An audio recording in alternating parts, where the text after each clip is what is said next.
Terganggu nggak Pak dengan speaker ketika ini kan terawih ya? Terawih itu kan orang Speaker azan, speaker azan, speaker. Jujur. Kalau terawih itu kan biasanya kan imam baca keras bacaan sholatnya ya di dalam Islam itu. Terganggu nggak selama ini Pak? Kalau selama hidup ketika di Indonesia gitu ya? Karena kita sejak kecil sudah mendengar itu.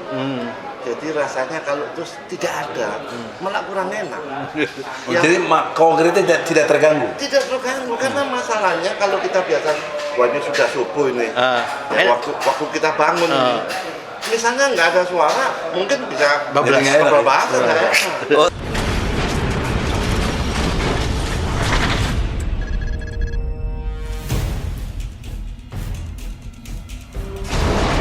Bismillahirrahmanirrahim. Assalamualaikum warahmatullahi wabarakatuh. Beberapa hari ini nanti kita akan berbicara dengan tokoh publik. Beberapa kali tampil di layar kaca dan mengguncang dunia perpolitikan di Indonesia. Kita senantiasa menunggu pernyataan-pernyataan beliau yang bernas ya, yang menggelitik lagi juga populer. Beliau juga seorang pakar hukum ya, dan tidak asing namanya lagi yaitu Bang Egy Sujana. Assalamualaikum Bang. Waalaikumsalam warahmatullahi wabarakatuh. Bang. Dan ini satu lagi apa? Pak Fatoni. Pak Fatoni ya? Ya, sebagai bendahara umum Partai Pemersatu Bangsa. Oke, Partai Pemersatu Bangsa.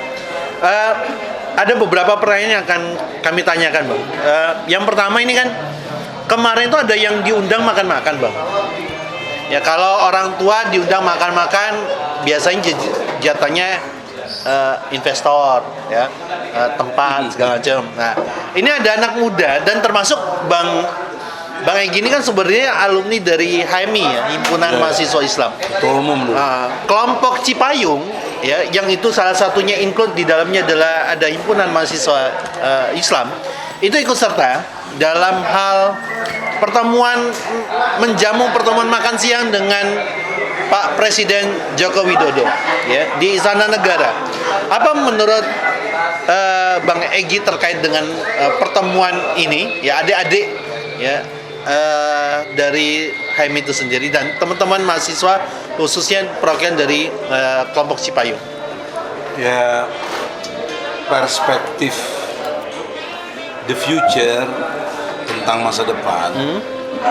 Ketika kita masih muda berkelakuan oportunis atau berkelakuan yang tidak idealis, itu dapat dipastikan tuanya itu menjadi tidak bisa diharapkan untuk perkembangan generasi yang ke depan, atau tidak bisa jadi teladan, tidak bisa dijadikan contoh sebagai anak muda.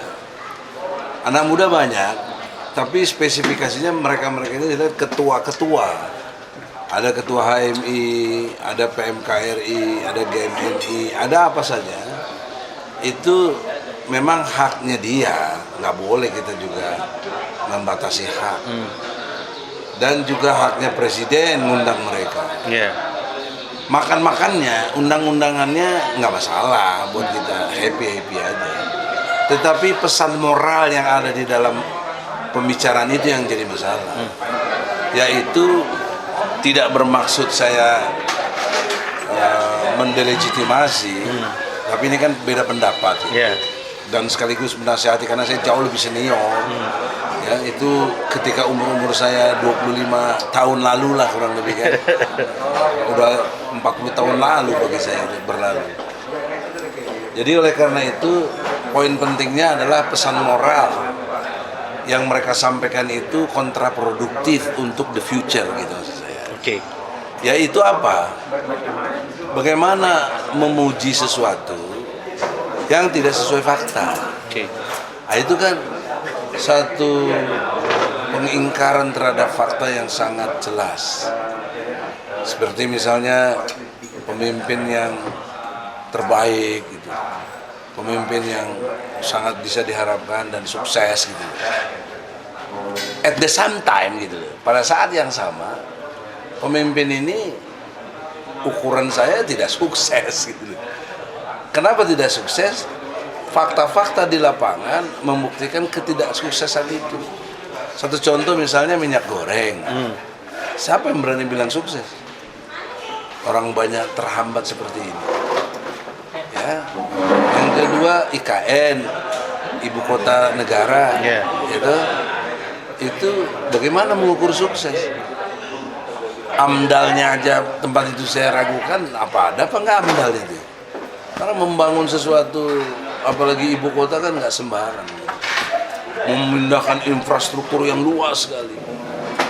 Dan segala kepentingan internasional lagi, kedutaan-kedutaan harus ada. Nah itu kan hingga hari ini kita tidak bisa membanggakan gitu loh. Tapi si anak-anak muda ini menganggap itu suatu keberhasilan dan kebanggaan tersendiri. Kan jadi anomali gitu loh. Bagaimana the future orang seperti ini? Itu aja. Antara lain mungkin agak kecewa nggak ketika mereka bicara, kan videonya viral ya, mereka ketika diwawancarai kemudian akan mendukung, akan mensupport gitu segala macam. Bang Egy kecewa nggak? Atau memang ya biarlah itu mungkin bagi mahasiswa-mahasiswa ya kalau diundang presiden ya memang sewajarnya begitu, atau nanti khawatir setelah berbicara itu yang ada adalah masuk ke dalam sel gitu kalau seandainya berlawanan dengan. Saya tidak mau pakai diksi kecewa. Oke. Tapi saya lebih tepat diksi untuk kata prihatin. Prihatin. Karena apa? Karena untuk masa depan itu kan masa depan dia. Bahwa masa depan itu ditentukan hari ini. Oke. Bagaimana kelakuan kita, ya masa depan kita akan tua ya. Jadi karena itu prihatin saya adalah membicarakan sesuatu yang tidak sesuai dengan fakta-faktanya gitu. Itu masalah. Oke. Kayaknya cukup Bang terkait dengan ini ya. Tapi ada pertanyaan kritik. Tadi kan di awal menjelaskan tadi ada Partai Pemersatu Bangsa. Iya. Ini yang saya menggelitik itu adalah ada upaya dari presiden dan juga tokoh-tokoh besar ya dan partai-partai tertentu untuk menunda pemilu dari 2024 menuju 2027. Ini bicara PBB nih. Bentar. Jadi ada apa tunda pemilu? Karena ini kita kan kalau partai itu nggak boleh Egy Sujana Ansi, walaupun saya ketua umum, tapi mesti ada KSB paling tidak. Ketua, sekretaris, bendahara. Nah, sekretaris saya memang tidak hadir karena memang tidak tahu ada acara ini. Nah, yang sebelah saya ada bendum saya. Yang ditanyakan apa? Pengen menyimak tentang setuju nggak Bang Egy kalau terjadi penundaan pemilu tadi? Penundaan yang ya setidaknya itu yang dinyatakan ya, bukan memperpanjang masa jabatan bukan, tapi menunda pemilu. Gitu. Ya silakan foto dulu. Suka boleh nggak ditunda pemilu? Ya sebaiknya tidak perlu terjadi itu. Apa alasannya? Alasannya kenapa Pak? Ya, memang itu yang diharapkan oleh rakyatnya, jangan sampai ada tertunda supaya tetap dilaksanakan pada hari yang sudah ditentukan itu. Seperti itu. Yang sudah ditentukan DPR kan 14 Februari 2024. Ya sudah itu aja ya. Iya, itu aja. Lebih baik tepat waktu daripada diundur berarti Bang Egy. Ya. Berarti kalau PPB menolak untuk perpanjangan waktu perpanjangan pengunduran pemilu.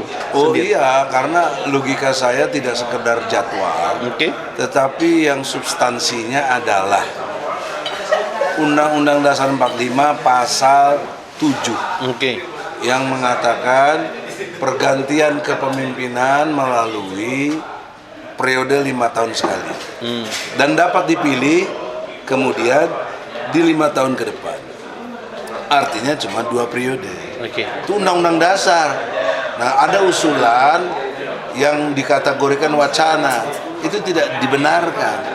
Wacana mengenai pengunduran atau jadwal penundaan pemilu. Undang-undang mensyaratkan harus. DPR juga sudah mencanangkan 14 Februari 2024. Jadi usulan wacana tadi itu bertentangan dengan hukum. Nah, sama juga begini, brother. Boleh nggak saya wacana? Ya, ini cuma everybody. Saya mau bikin negara Islam. Ya.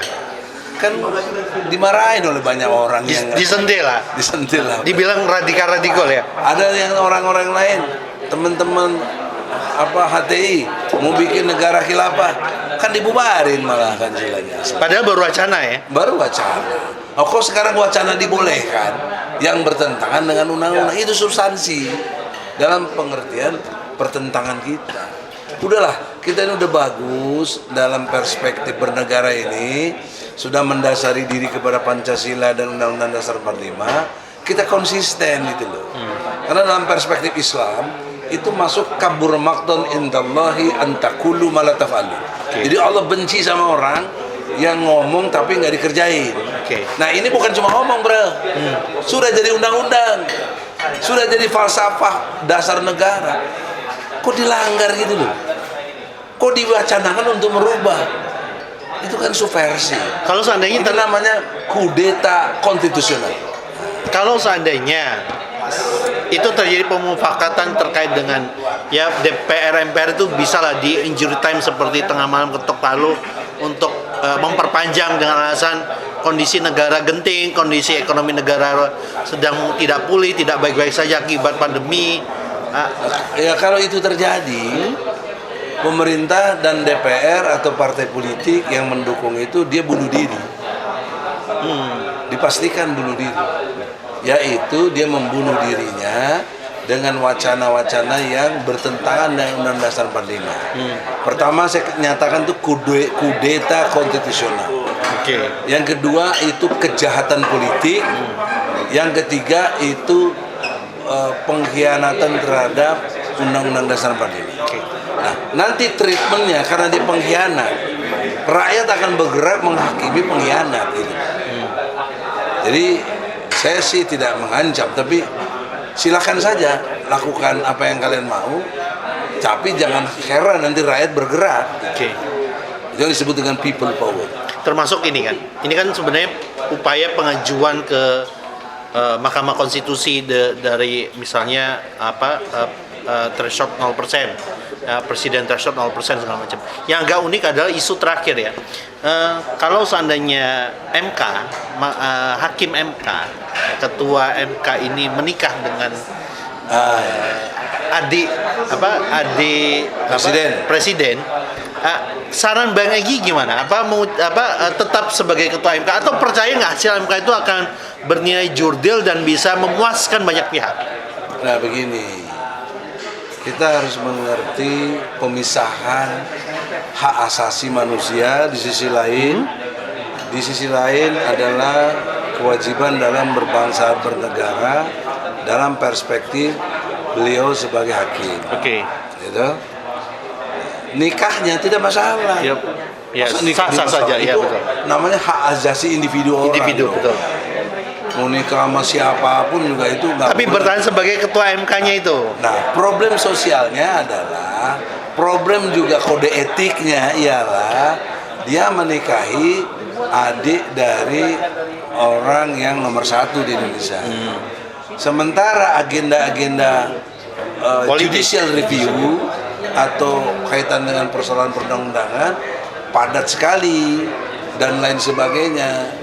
Misalnya threshold 20%, cenderung karena dia ketua dia bisa mempengaruhi keadaan ya. Pemimpin namanya di ketua di satu lembaga itu ya tidak mungkin tidak memikirkan kakak iparnya yang jadi presiden, tidak mungkin. Pasti jadi pertimbangan. Karena itu satu dimensi yang disebut dengan humanisme, yaitu satu kewajaran orang itu dalam bersaudara itu saling melindungi, saling mengayomi dan lain sebagainya. Dan yang kedua, yang orang banyak lupa, Pak Anwar kalau nggak salah namanya, dia jadi ketua kan ada dilingkupi atau diatur oleh namanya kode etik. Misalnya KPK, saya undang ke sini, nggak boleh bos, makan kalau saya yang bayarin nggak boleh. Itu kode etik, nggak ada di undang-undang. Tapi kode etik yang itu. Kemudian dia jadi hakim harus kita tahu ya dalam konteks apapun kalau ada masalah kaitannya jadi saksi kalau dari urusan keluarganya nggak boleh. Kalau sama dari urusan yang dikerjanya kemudian dikerja di satu tempat itu nggak boleh jadi saksi. Itu kode etik namanya. Dalam konteks itu, nah, bagaimana kode etiknya terjaga jika perkawinan tetap berlangsung, ya, yang konteksnya kemudian dibenturkan dengan jabatan. Nah, itulah makanya ada usulan mundur. Nah, itu kelogisan tersendiri, jangan dianggap kebencian. Itu kan pendapat. Bagaimana dia mengatasi kode etik? Kan nggak bisa. Ya. Nah, itulah satu contoh yang tidak dipahami. Apa Mungkin nanti ada pendapat? kemungkinan hasilnya akan adil gitu, Pak Fatoni, kalau tetap menjabat itu adil memutuskan. Ya utamanya kalau partai-partai baru ini kan menginginkan agar presiden threshold itu di bawah 20% atau 0% sehingga bisa ikut serta dalam Ya, yang kita mau 0%. 0%. Kenapa 0%? Karena everybody bisa tampil mau jadi presiden, boleh. Oke. Yang penting lagi adalah bagaimana mengukur 20% diukur dari pemilu 5 tahun lalu. Misalnya saya nih mau nyalon presiden, gitu. Saya nggak ikut pemilu kemarin, berarti saya nggak punya 20%. Nggak bisa dong saya nyalon. Oke. Nah, itu kan logiknya di mana kok orang dibatasi secara hak asasi fundamentalnya itu dengan peristiwa yang 5 tahun lalu yang dia nggak ikut. Dia bisa ikut sekarang. Nah, itu kecerdasan MK mohon dipertanyakan kalau tetap menyetujui 20%. Gitu. Kalau menurut Pak Fatoni seperti apa, Pak? Ya kalau menurut saya ya memang harus yang benar begitu. Dikembalikan ya kembali 0%. 0%. Jadi karena 5 tahun itu jangka yang cukup panjang. Oke. Dan situasi sekarang 5 tahun kemudian ini, ya umpama kemarin dia baru umur 14, sekarang sudah 19, punya hak pilih. Punya hak pilih. Nah disitulah yang perlu dipertimbangkan dengan yang sebaik-baiknya, seperti itu. Tambahan lagi gini, Bos. Antum misalnya pemilu sekarang milih partai A, jangankan 5 tahun, lihat ketika baru dilantik kemudian berperilaku nggak bener, ente udah kecewa sama partai itu. Brengsek ini partai ini, aku pindah ke yang lain lah, boleh nggak? Boleh. Kalau boleh, itu. pertanyaan seriusnya, 20% yang pernah dia dihitung sebagai bagian dari 20% kemana? Kan nggak ada dong, untuk 5 tahun ke depan nggak bisa. Nih serombongan ini suka dengan partai A waktu itu, tapi kemudian sekarang partai si Fulan itu nggak bagus. Iya. Semua rata-rata pindah. Jadi dihitung 20%-nya dari mana? Untuk yang 5 tahun ke depan. Oke. Itu loh. Jelas ya? Jelas. Nah, jangankan 5 tahun, Pak. Habis sebulan, 2 bulan atau katakanlah 2 tahun lah. Lihat partainya nggak bener, kan banyak yang eksodus. Oke. Contoh konkret lah, pendukung Jokowi banyak yang dukung, banyak yang udah pindah juga, banyak yang kecewa. Gitu. Atau gini, sebenarnya setuju nggak kalau seandainya pemilu dipercepat justru? Nggak juga. Kalau kemarin kan diperlambat nih. Boleh gini. Kalau dipercepat seperti apa? Logika hukum saya tidak dalam perspektif benefit, Oke. untung rugi atau cepat atau lambat. Oke. Tapi exactly hukum itu apa yang sudah ditetapkan. Oke. Nah, ditetapkannya 14 Februari 2024. Sudah semua taat azas. Jangan yang mau berkuasa kebelet segala macam, nggak perlu juga dipercepat, ngapain? Nah, ada mekanisme lain, tidak dalam konteks wacana pemilunya dong. Tapi persoalkan individu presidennya yang kita persoalkan. Karena harus digarisbawahi, yang kita persoalkan itu bukan melawan negara. Iya. Yang kita persoalkan adalah petugas partai yang sedang ngurus negara, gitu loh. Ternyata banyak masalah. Ya kita persoalkannya di situ. Jangan otak-atik pemilunya dipercepat atau diperlambat. Tapi individualnya itu. Nah, mekanismenya ada impeachment. Impeachment nggak mungkin, ada sidang umum istimewa. Oke. Ya, tergantung DPD misalnya 136 anggota DPD itu including anggota MPR.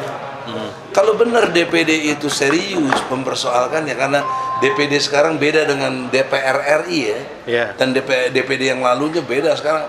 dipimpin Lanyala saya merasa ada kebanggaan lah bahwa berani menyuarakan apa adanya gitu. Ya untuk kemarin kita jumpa muka, jumpa pikiran di DPD. Udah mengerti. Nah, jadi kalau 136 anggota DPD bersepakat untuk sidang umum istimewa, sangat dimungkinkan kejadian. Oleh karena itu kelembagaan DPD kan resmi dan daya pilih, ini daya pilih, ini anggota DPD jauh lebih akurat volume pendukung suara itu ketimbang DPR. Karena perorangan dipilih. Dia perorangan, jadi langsung si orang itu yang memang dipilih itu satu. Kedua, jumlah Lanyala itu dipilih 4 juta orang loh. Oke. Karena dia mewakili Jawa Timur. Saya aja dulu pernah nyalonin dari Jawa Barat, kurang lebih 1 juta yang dukung saya, nggak masuk saya.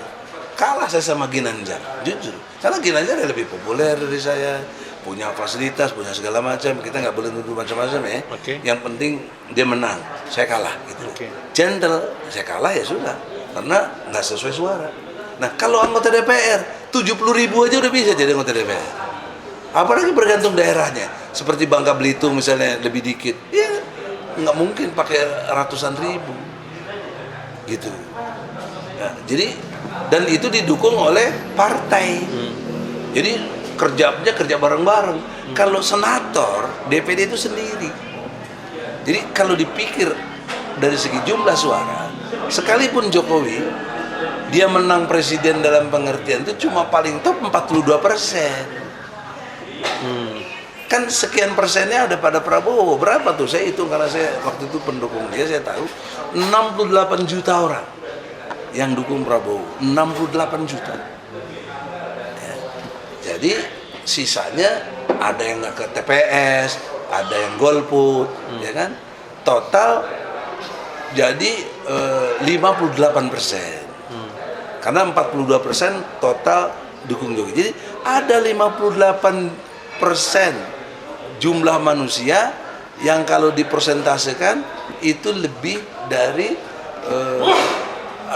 kalau pemilunya lebih, kita asumsikan pemilunya 125 juta orang, ya jadi berapa tuh 58%? Kan di atas 60-an juta gitu loh. Iya. Ya, Prabowo aja 68 gitu loh waktu itu. Nah, jadi jauh lebih banyak yang nggak memilih Jokowi. Ya itu jangan merasa GR mewakili seluruh Indonesia. Enggak, logikanya nggak begitu. Kalau lebih ke pemilih itu one man one vote itu diukur dari jumlah suara. Memang secara kolektif lebih besar. Tapi kalau bicara detail jauh lebih akurat orang-orang DPD. Terakhir karena kita mau nyambut bulan suci Ramadan nih. Iya. Ini kan umat Muslim itu biasanya meningkatkan ibadah gitu ya. Nah, bagaimana tanggapan Bang Egy sendiri terkait dengan isu-isu rasial, isu-isu penodaan yang menimpa kaum muslimin, ya? Atau yang kedua, mungkin nggak gitu ya? Di Ramadan kali ini justru bentuk toleransi kepada kaum muslimin itu lebih besar. Karena kan selama ini kalau kita sering dengar itu hormati orang yang tidak berpuasa, biasanya begitu. Kalau di luar sana kan hormati orang yang sedang merayakan agamanya. Nah, tapi kalau untuk kaum muslim biasanya hormati orang yang tidak berpuasa. Apa pesan penting Bang Egy terkait dengan semua pihak ya di bulan Ramadan ini yang bisa dikuatkan dan juga diberikan? Ini beda agama ya, karena PPB itu pemersatu. Pandangan Pak ini gimana soal pelaksanaan puasa harus menghormati yang tidak puasa? Pendapat beliau dulu. Kalau saya yang melihat ya, Indonesia itu 90% orang Muslim. Jadi ya menurut kami sangat bangga. Dia bisa memberikan malah memberikan kesempatan bagi orang yang nggak berpuasa tinggal 8% saja.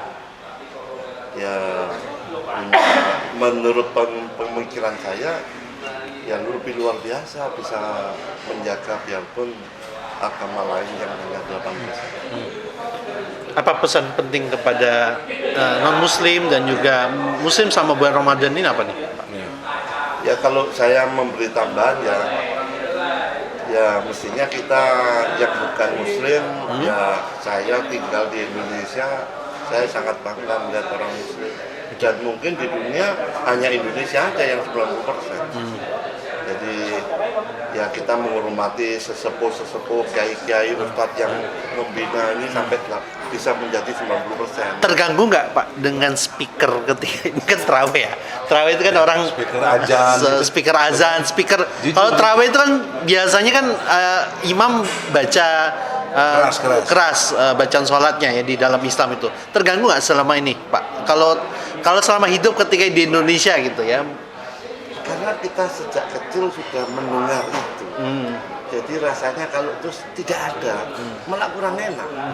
Jadi konkretnya tidak terganggu. Tidak terganggu karena masalahnya kalau kita biasa, wah ini sudah subuh ini, ya, waktu kita bangun, misalnya nggak ada suara, mungkin bisa bablas. Oh, itu bagus itu. Iya. Dan Justru kedua, tidak ada ajan itu malah jadi terganggu. Iya. Dan lagi yang kedua, Belum pernah ada pendapat gitu. Kedua itu begini ya. Terus yang biasanya di tempat-tempat yang agak rungsep, sepi, tapi begitu ada suara kita lebih merasa besar hati kita. Ya udah ada suara Allah, ngapain takut? Kita tinggal jalan kan. Nah itu. Tapi kalau sekarang tidak ada, wah mungkin malah bisa ngeri lewat yang tempat-tempat yang kurang baik kan begitu. Nggak aman gitu. Berarti nggak mau permasalahkan ya? Ya itu justru sudah menjadi kebiasaan. Tapi kalau ada orang yang keberatan gitu gimana? Gimana Pak? Kalau keberatan, biasanya yang keberatan ini lebih penting suaranya daripada yang tidak berkeberatan ya. Meskipun jumlahnya minoritas. Mestinya kalau kami melihat ya, yang biasanya terjadi itu waktu acara-acara agama itu ya, mungkin memasang petasan itu mengganggu sekali memang. Kalau ini tidak ada, dan tidak ada anak kecil itu terus tidur ada suara adzan terus dia menangis kaget, nggak ada, kecuali petasan aja. Tapi kalau ini nggak ada. Jadi, malah ada di video tuh anak kecil dengar ajar malah dia diam dari nangis. Dari nangis jadi diam. Jadi dia, memang itu kan suara Allah kan nggak bisa disamakan yang lain, ini kan khusus. Justru mestinya ya kita menjadi bangga. Tujuannya kan sama, ke Allah semua. Jadi menurut saya sih ya yang biasanya seperti itu sudah berpuluh-puluh tahun, beratus tahun nggak perlu dipermasalahkan. Mestinya kalau bukan. Nah itulah, jadi partai pemersatu bangsa ini pikiran-pikiran dan perasaan seperti ini kan langka. Kita memandang tokoh-tokoh itu, apalagi garisnya Islam seperti saya ya, juga ada di 212, ada sering bela Habib Rizik, itu dianggapnya kita punya sikap yang intoleran. Ini bisa kita bisa jalan bareng. Buktinya ya? Nah, ini fakta, saya nggak rekayasa. Ini bukan berarti Bang Egy bukan radikal, bukan intoleran ya? Bukan, tapi saya adalah berpikir secara objektif, sistematis, toleran, jujur, benar, adil. Itu teori saya itu, Osjubedil. Objektif, sistematis, toleran, jujur, benar, adil. Nah, kalau kita gunakan teori ini, Osjubedil, outputnya kebersamaan begini. Dia mau milih agama lain kan Allah sendiri yang bilang, lakum dinukum waliyadin. Lu mau HP? Masa ngelihat dia beda agama kita mau rujak dia? Ya nggak bisa lah. Ah itu contoh. Nah, tapi jargon saya beda. Tadi dalam perspektif kita harus hormati yang tidak puasa, keliru dong. Yang tidak puasa hormati kita yang puasa. Nanti kalau logika itu dibawa, ada yang keberatan tadi dengan nyamakan dengan gonggongan anjing, kita harus hormati dong jadinya. Nggak boleh. Yang minoritas pakailah konsep tahu diri untuk menghormati yang mayoritas. Walaupun dalam berbangsa dan bernegara kita jangan pendekatan mayoritas dan minoritas. Jangan. Nanti akhirnya nggak adil. Karena Allah melarang dalam surat Al-Maidah ayat 8. Jangan kebencianmu pada satu kaum membuat kamu berlaku tidak adil. Exactly itu. Al-Maidah ayat 8. Jadi ini, maaf nih ya, ini etnis apa? Cina. Kita udah dikondisikan anti Cina. Coba bagaimana? Tanpa objektivitas, nggak boleh dong. Kalau dia baik kayak tadi, masa kita mau anti? Betul, betul. Itu contoh bangsa kita ini belum dewasa di dalam berbangsa dan bernegara, belum dewasa dalam berdemokrasi juga. Demokrasi kita masih demokrasi prosedural, tapi nggak substansial. Oke.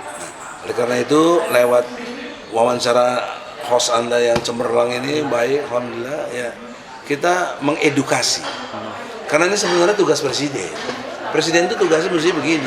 Kenapa? Mencerdaskan kehidupan bangsa. Jangan mengadu domba, jangan menciptakan pecah belah rakyatnya, jangan. Itu ciri-ciri politik PKI gaya baru, mengadu domba. Nah, kita salam sehat, salam bahagia, salam iman kita juga. Jadi kita mau menciptakan manusia sikuba. Apa itu? Sehat, iman, kuat, bahagia. Sikuba. Insya Allah lewat PPB, Partai Pemersatu Bangsa, lahir sumber daya manusia yang sikuba. Sumber daya yang sehat, yang punya imannya kuat, ya, dan bahagia. Insya Allah. La haula wala quwata illa billah. Terima kasih teman-teman semuanya, dan nantikan kata-kata yang benar, cerdas, dan luar biasa dari Bang Egy Sujana yang menggelitik dan kadang membuat orang yang lupa diri kelepak-lepak. Assalamualaikum warahmatullahi wabarakatuh. Waalaikumsalam.